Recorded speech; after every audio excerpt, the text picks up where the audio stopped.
To the Bahamas. We got up early and at 7:30 we left Old Road Key for Town, Bimini, the Bahamas. It was misty and overcast. Again, the wind was hitting us straight on, even though the forecast said that we were to have southeasterly winds. So we tacked and tacked and tacked until we were about 6 miles from Town, and then we motored. At the most, I had calculated it would take us about 10 hours at a slow 5 knots, but with all the tacking, it was 14 and a half hours, arriving at 10 p.m. I saw a couple of red lights and a single green light, so we dropped anchor on where we thought was outside the channel and put up our Q flag.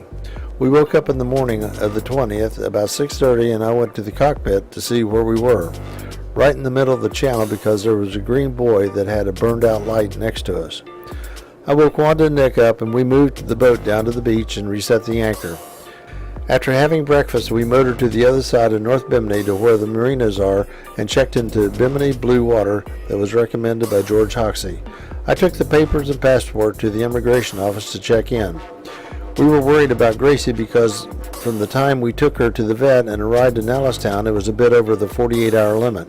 Anyway, there was no hassle. Just paid them the $300 and they gave us a 90 days that was valid. I went on to the customs office and they wanted a custom declaration form filled out by everyone. They gave me 3 documents and I took them back to the boat and we filled them out. Back to the customs with the forms and turned it in. We're now officials, so I went back to the boat and exchanged the Q flag with the Bahama flag.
left Bimini at 10 o'clock and headed for our first waypoint, North Rock Light.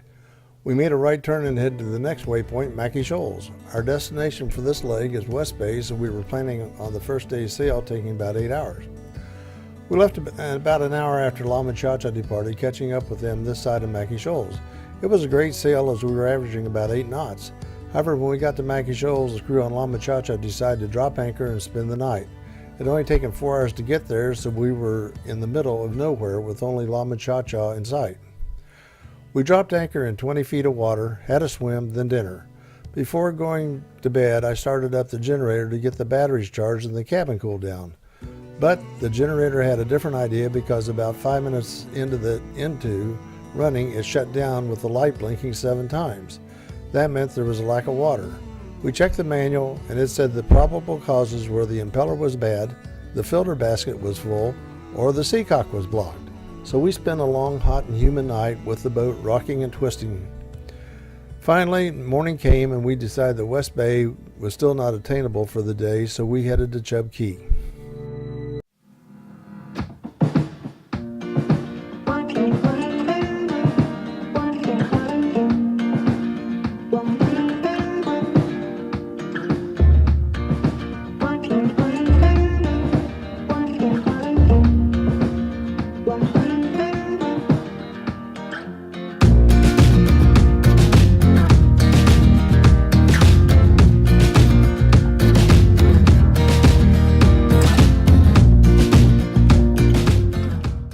At 9 o'clock, we're back on track heading for Chub Key.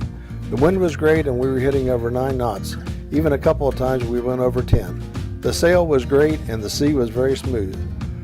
We got into the northwest channel and then a storm hit. Outside of Chub Key, we tried to raise the marina, but someone on the radio said the marina was wiped out thanks to Hurricane Matthew. We kept trying, then saw several very large boats head into the channel, so we followed them in. There it was, a very nice and new marina.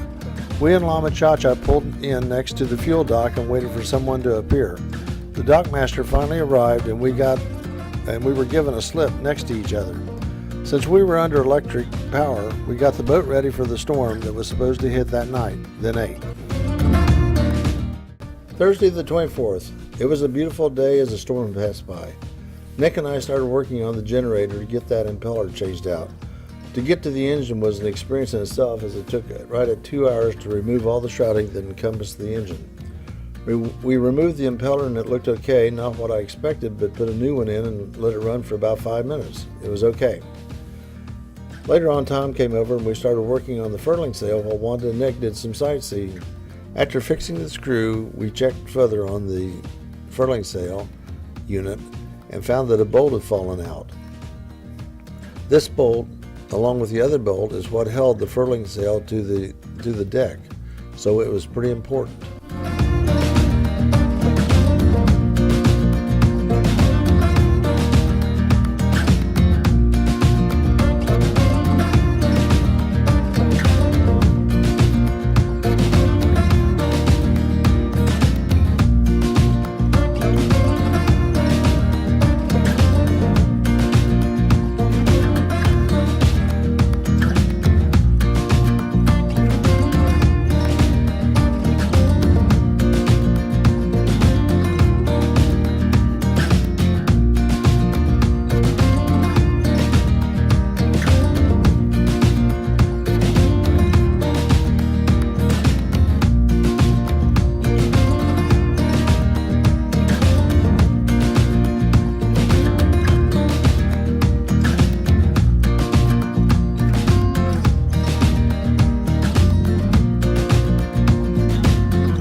On May 26th, we left Chub Key, and it was a very calm day.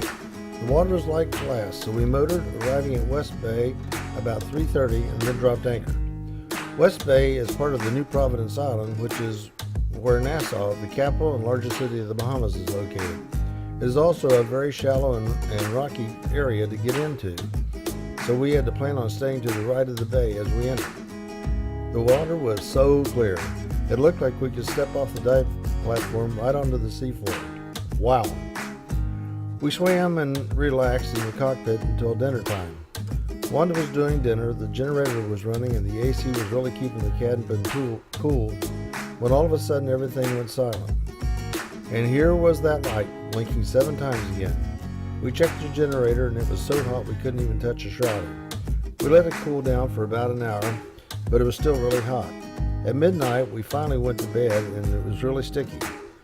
We got up, set up the wind chute, and Wanda and Gracie stayed in the salon, Nick in the cockpit, and I in the forward berth. The next morning, no one was in a very good mood, so we used the French press to make coffee, and Nick and I went out and started disassembling that shroud.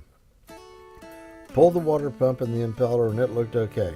I thought maybe I'd put it in backwards, but checked the water flow and that was okay also. Put the impeller and water pump back into the engine and hooked up the water filter basket temporarily so we could check the other problem areas. The basket was clear, so that left the seacock. First we had to find it. Finally found it in the back of the boat under Nick's mattress, and we took the hose off and opened the seacock up.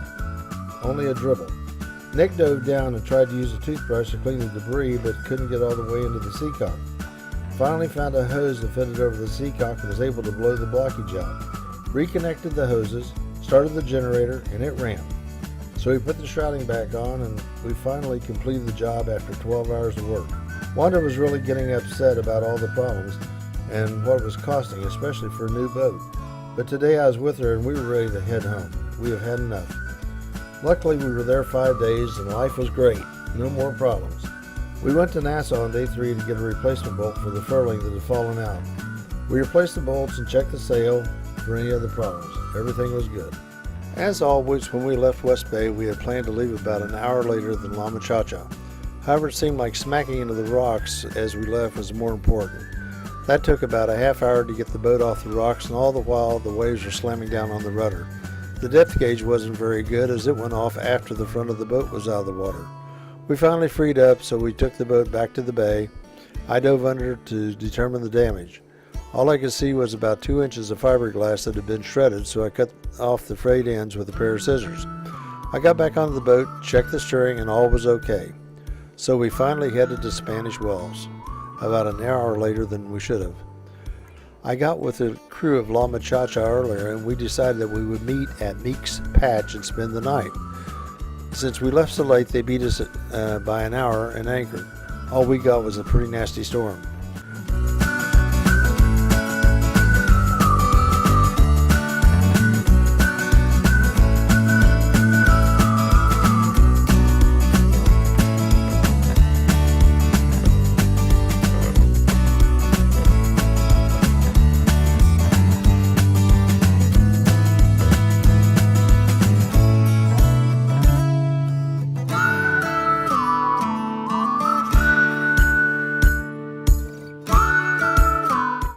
We anchored overnight and we got up the next morning, had coffee and breakfast, and waited for the high tide. It was pretty shallow getting into the marina. We were about ready to make the turn into Spanish Wells entrance when Wanda started to freak out because it was so narrow. We made it in and backed into our slip. After getting connected and signing in, we decided to walk around the neighborhood. We saw an older lady on her porch and asked her where a good place to eat was. She suggested the Gap, which was about 3 blocks away, so we headed there. We found out that they didn't open until 6 o'clock and it was only 5:15, so we went down to the other side of the island about 2 blocks away and took pictures of the beautiful shoreline. At 6 o'clock we were waiting when the doors opened and went inside. It was rather stark. Yellows and blues were the main colors, so we checked out the menu and wow, they were expensive. We ordered and waited and waited and waited and finally got our meal.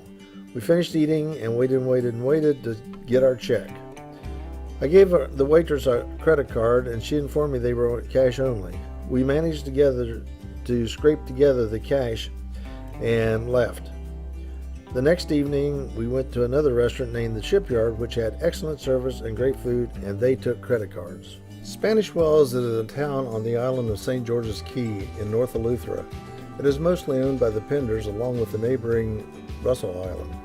It has beautiful beaches and brightly colored homes. While we were there, we rented a golf cart and toured both St. George's and Russell Islands. We also saw a boat from Dallas named Sabbatical. Nick talked to the captain and found out they were from Frisco. Small world. Tom had changed crew in West Bay, and one of his crew was familiar with the Abacos, so he came over and went over the charts with us. He said that the only dangerous crossing was called the Whale, and that is where the Atlantic meets the islands, and it's pretty nasty, so he suggested that we channel into 69 at 8:45 each morning to get the latest updates. The next day, La Muchacha and crew headed on to Jacksonville.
It was about a 60-mile sail from Spanish Wells to Little Abaco Harbor, so we got up early, had breakfast, and then filled up with diesel. We left around 9:30 with plenty of wind. We left Spanish Wells the same way we came in, which we ran parallel to the St. George Key. Just past the entrance exit to Spanish Wells, there was a boat that had run aground. We sailed past Russell, Royal, and Egg Islands before we could head north to the Abacos. However, by the time we got off the Bahamas shelf, the wind had died down, but at least it was to our backs. We turned on the engine and ran about 6 knots most of the way to the Lower Abaco Harbor. We arrived outside the harbor about 7:30 dropped anchor. It was dark by the time we went below.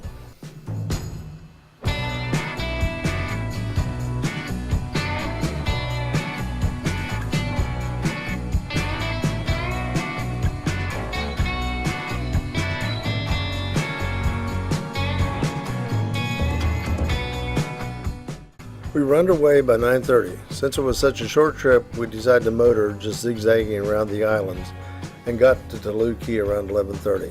According to the charts, there wasn't enough depth in the harbor, so we decided on sitting outside the entrance.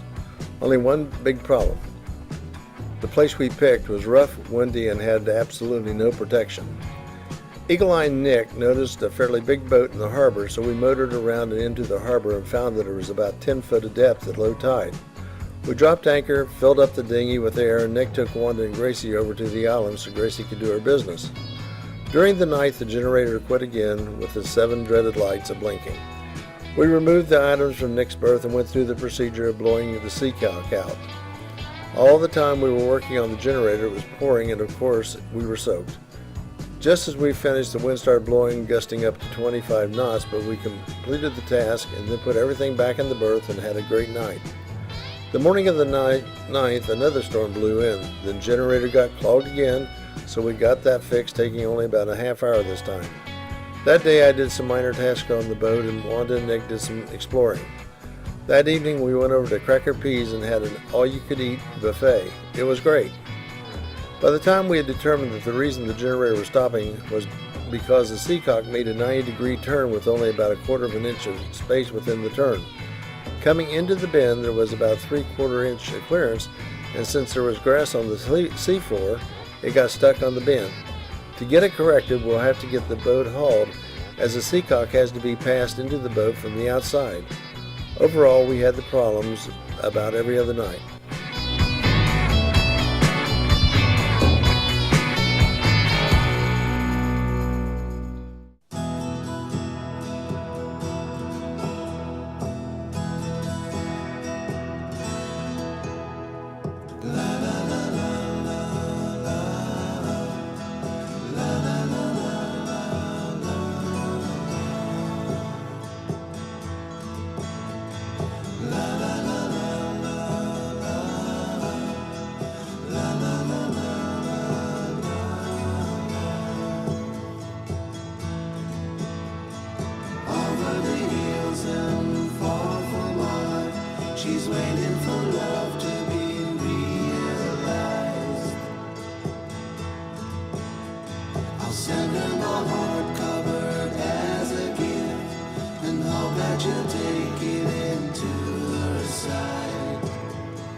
It was less than an hour sail, which we motored from Toluca to the Marsh Harbor.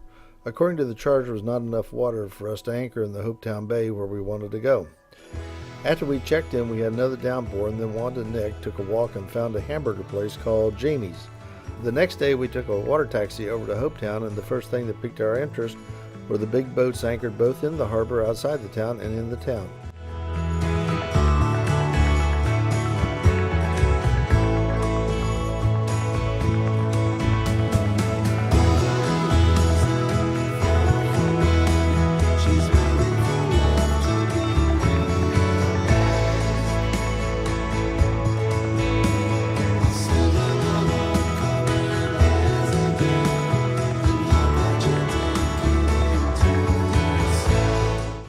Hope Town, the village with the only working kerosene lighthouse in the world, according to their documentation. We arrived on Sunday and there were but a few natives present. We asked a waitress where everyone was, and she said they were all up at Nippers for the pig roast.